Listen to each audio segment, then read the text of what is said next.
Gotta sell the sizzle with the steak. The presentation is part of it. He's never done anything.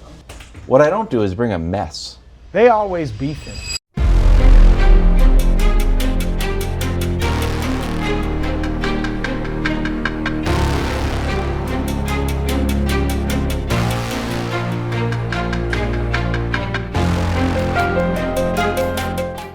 Why did you roast Nick for bringing in food for the staff? Hey guys, I put some stuff in there. Everybody appreciates Pick at it at your leisure. You go Everybody in there, appreciates it. it's all over the place. It's all over the place. Thank you. I'm like, what? He brought Did some ribs animals get in yesterday. here? He brought ribs yesterday. Ribs. It's scattered about. It's scattered about. It's better than what you bring, which is make-believe. You go in there bring with the food. you toss it out that- there like you're feeding birds. It's a great question again by you. I'm not going to say what company it is necessarily, because the company has good food. A bit of a wordsmith. I've said things like iron sharpens iron. When there's problems in like the middle of Texas, I say, Houston, we have a problem. Think about this one. Gotta sell the sizzle with the steak. The presentation is part of it.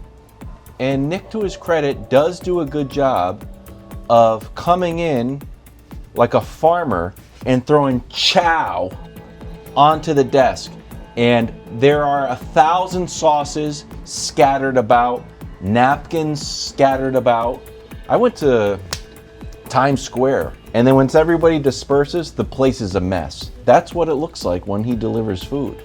Now he's gonna say like, Wildes doesn't even bring food. What I don't do is bring a mess.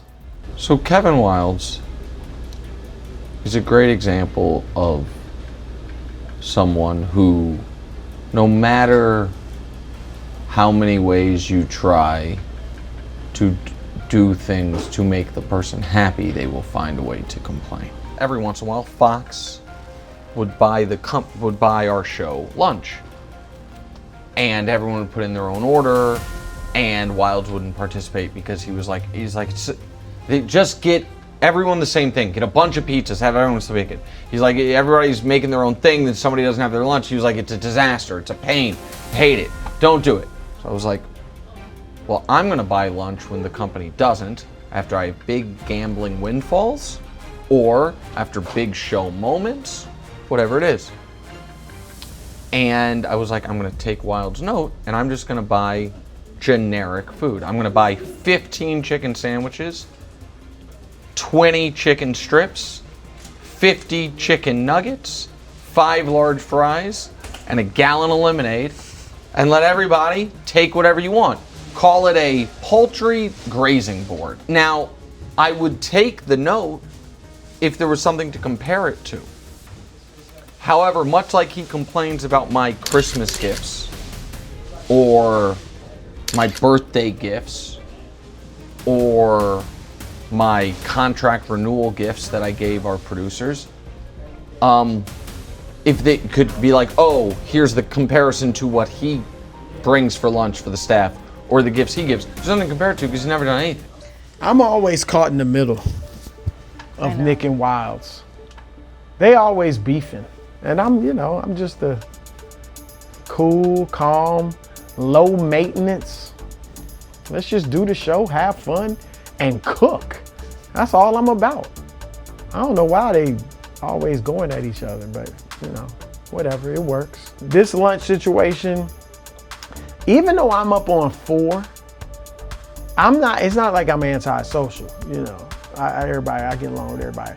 Wildes though, he's on 3 with everybody else in his own little office down the hall, but he might be a tad bit antisocial. Like he ain't trying to hang with nobody off the show or before the show. And so he doesn't participate in the lunch things. Like when we get free lunch every once a week usually, I order a lot of times. I get my lunch, my salad or whatever. He doesn't even order. He doesn't like participating in group activities. Last time I saw him at a group activity, it got ugly. It was the company bowling party. And he and Nick, of course, had a bet. And Nick, who's not a good bowler, somehow beat Wildes, who's a pretty decent bowler.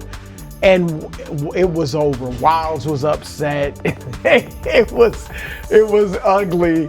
And me and Greg Jennings had our own little thing. You know, we faced up, you know, two dude bodybuilder types facing up, forehead to forehead. Wide We went receivers. at it, ex-wide receivers, you know, the whole nine. And he did beat me one-on-one in both. It was close. It went down to the wire. He edged me. The lanes were extra slick, so me being a little older, it bothered me a little bit more, but it was close. It was nip and tuck all the way. But yeah, we can't really do company things because we're too competitive. We're just too competitive. That's all. Thanks for watching. Subscribe here to get more from the show and to check out clips from other shows on FS1.